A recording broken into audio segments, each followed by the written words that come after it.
Gising-gising na mga kapuso, shout out sa kanina pa naghihintay ng lucky numbers of the day para swertein ngayong umaga. Yung mga dilat na yung mga yan, nag-aabang na. Ito na ang inaabangan ninyong Swerte on the Spot! Kayo mga nasa bahay ang siswertehin today. Ito na ang tatlong next na numero sa ating lucky numbers of the day.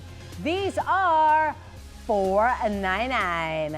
There 499! you go. Look at it! Diyan lang kayo mga kapuso at 3 numbers na lang ang hihintayin para makatawag na kayo at swertein ngayong araw. Kunti na Oy. lang. So 9633 499. Nako. And then 3 more. Yes! Parang biglang may nangyayari. At saka parang bakit nasa ulap na tayo na sobrang lamig? Biglang kusog pa daw. Ito ba, para daw kita din daw ako. Yan. Yan, yan, yan. Okay, yan. Ito, and my paano? cue. Nasa Biglang lamig, ang lamig eh. Paano bigla napunta tayo sa Alapaap, Kaloy? Ang saya, in fairness. Nako, Ang saya na nakakalito. na biglang dumating tayo dito, di ba? Pero mag-weekend pa, no? Ang sarap magpahinga at i-enjoy ang cuddle weather. Wow. Samahan pa natin yan ng amazing view. Why not? Tayo na sa Antipolo. Literal na parang nasa cloud9 ka sa ganda. Lamig at presko dyan. Nakong sarap. Kamusta po natin sina Anjo, Shuvi at Vince. Good morning. Ayun, tatlo. Hindi ba nilalamig yung mga abs ni Nag-init Vince niya dyan? si nag-init na bigla si Shubi yung nakabere na yan eh. Good morning sa inyo mga kapuso. Good morning, Miss Suzy and Kaloy. Nako, sobrang ganda dito pero ang lamig pa rin. Grabe. Alam ko grabe. na sagot dyan, Shuvi. Ano? Hindi, ito. Jacket. Ay, Jacket, alam sorry. ko mag-uubad ka Hindi, rin. hindi, Pagbisan hindi ko mo pa kaya. sana yun. Hindi ko pa kaya. Di ba- Eto na. Ay, alam, sweet mo naman, Anjo. Pero parang ang lamig pa rin. Nilalamig ka pa rin? Oo, parang hindi pa rin effective eh. Paano ba to? Ano ba kailangan mo? Hindi ko alam. Parang ang lamig pa rin mga kapuso.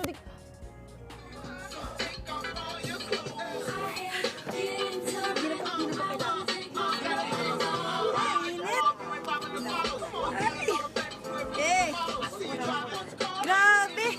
Kita niyo, Meron din ako niyan. hindi ko... Grabe, Meron din ako niyan. ang Next init time. na! Grabe, parang sa sobrang init nilalagnat ako mga kapuso. Wait lang, check ko lang yung ano ko. Alin? May May thermometer ka dyan. Check ko lang, parang nilalagnat ako eh. Pasalamat ka, Shuvi. At nahihilig ako kumain ng almusal ngayon. May ganyan din ako dati.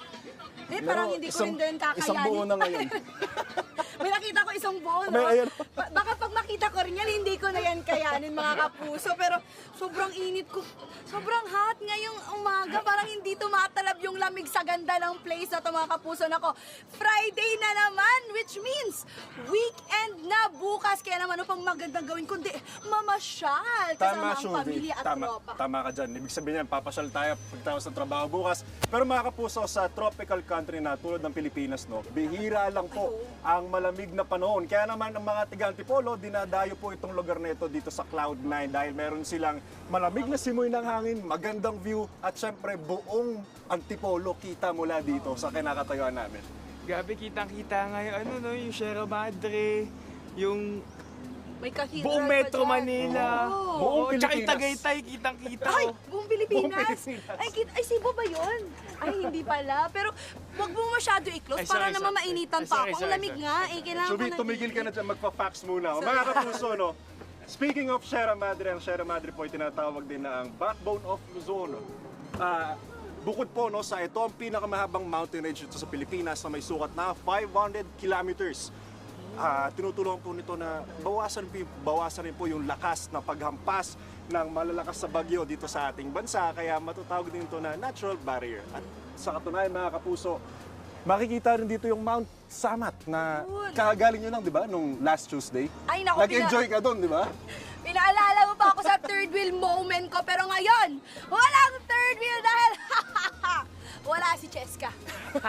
Chesko. Akin, masasolo kita ngayon.